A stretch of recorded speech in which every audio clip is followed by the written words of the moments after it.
That Chris, of course, is at one of the hot spots for today's eclipse viewing. He joins us now live from Sycamore Shoals State Historic Area over there in Elizabethton. Chris, tell us about some of the fun events that they have planned.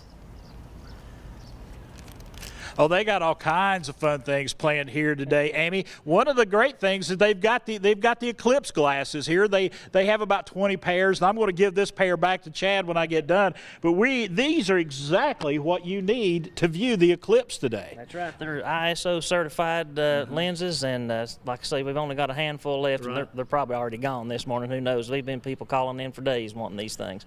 But I'm going to tell you, folks, when you look through these right now, you can't really see anything at all. But when the sun is in that eclipse phase, you'll be able to see that by, but you don't want to stare too long. No. Yeah. These are designed, just to get a little glimpse, yeah. And look away. So use those glasses. All right, I'm gonna put these away safely right here. But Chad, let's talk about the events that you have going on here today at Sycamore Shoals. Well, we've got one thing to do. If folks do not have the opportunity to get a pair of solar viewing glasses, we're going to be making. Laurel was just talking about. Yeah, this. We're going to be making pinhole projectors. You just poke a little hole in there and stand with the sun to your back and just project the image right there on the other plate. So you can actually see the eclipse. And you'll see a mini eclipse right there on the bottom plate there. And that really does work. It sure does. We did that back in elementary school when the eclipse happened when I was there. So you could do that with shoe boxes or a box, anything like that. You sure can. It's a very safe way to view the eclipse. All right.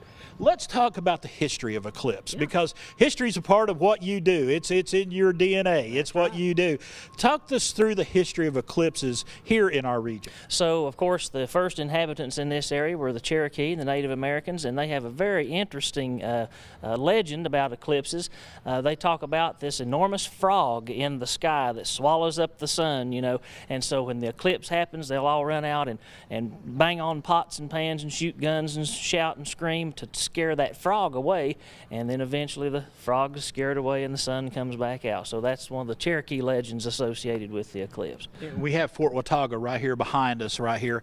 Reminds us of the colonial period of America. Talk to us about how eclipses were dealt with, and you were telling me an interesting story too about George Washington, our first president. Yeah, during the Revolutionary War, of course, we were at war with Great Britain for our independence, and back in those days people might have been a little bit more suspicious, than superstitious than we are today.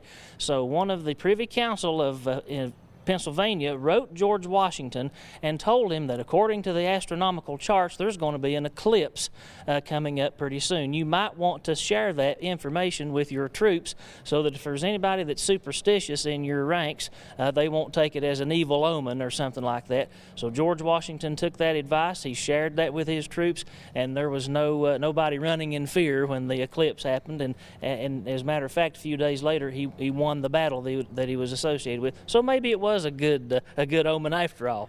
All information's good information. That's exactly right. All right. Let's talk about what y'all have going on here today. You're going to be presenting a talk this afternoon about eclipses and about some of the things we just talked about. But that's just one of the things. You got a lot of things going on for children as well. Yeah, we've got some coloring sheets. Kids can come and color some nice coloring sheets there. We make the pinhole projectors.